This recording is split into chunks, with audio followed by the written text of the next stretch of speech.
Hi guys! Good evening na po at medyo gabi na po dito sa amin. Pero ngayon po kasi kaya po kami nandito sa inyong harapan dahil meron po akong ipapaabot na tulong ulit na galing sa mga sponsors natin para kay Nanay Suping. So as is naman, good news, all is well. Sabi nga nila, may pagbabago naman at Nanay, may mga balita ba kung kailan uuwi si Nanay Suping? Bukas na nga sana daw sir Kung sakaling buka maayos yung papeles. Okay. Hindi palakad natin sa attorney mo, Nanay. Hindi, basta matapos lahat ng mga papeles, tapos okay na si Nanay, uwi na siya kasi malakas naman na siya, nakaka-chat na namin siya, di ba, Nanay? So, thank you talaga sa lahat ng mga prayers po ninyo, especially sa lahat po mga nagpaabot ng mga tulong. Meron po tayong part 1 nung nag-part 1 po tayo, nakakuha po tayo doon ng 10,315, part 2 9,642. Kung di po ako nagkakamali, nakalista po naman dito.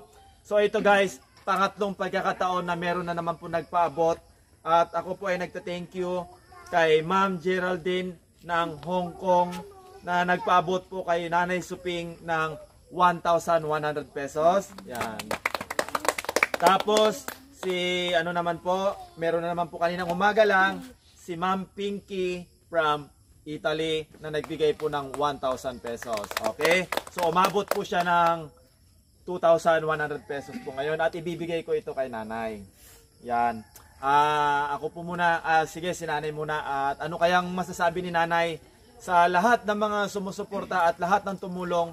Kasi guys, si Nanay Laning ay kapatid po niya si Nanay Suping, relatives po talaga niya at kasama rin natin si Nanay si Catherine, tapos si Ijong yung anak ni Nanay Suping. Sa mga nagko-comment na kung ano pa yung mga hindi pa nakakaalam, kasi marami pang hindi nakakaalam kung ano nangyari kay Nanay Suping. Yan, nagkaroon po siya ng sakit at medyo mahaba yung kwento, pero kung gusto niyo pong panoorin, may mga part 1, part 2 pa po tayo.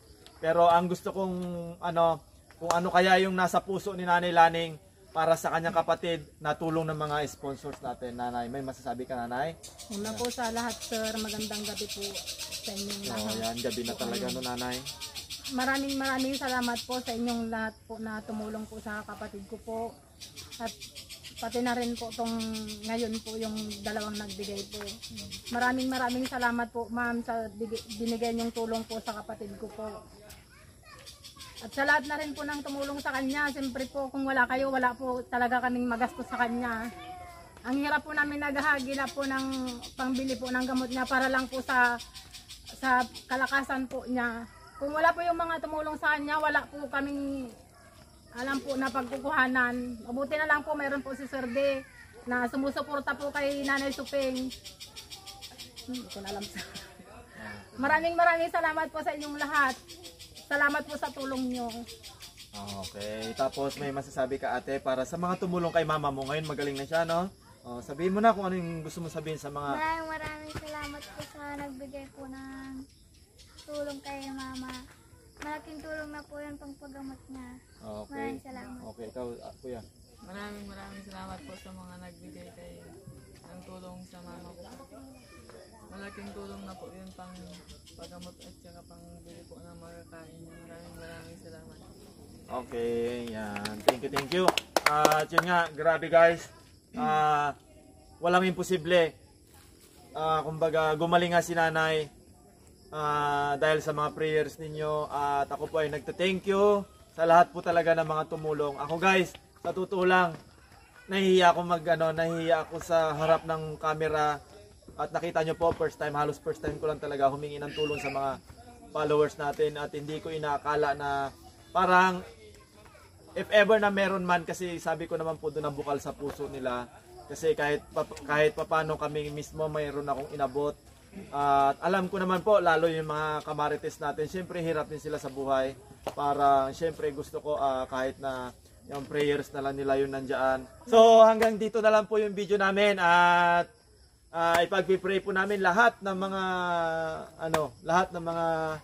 tao na nandyan po sa likod namin lagi. So ingat po kayo lagi dyan.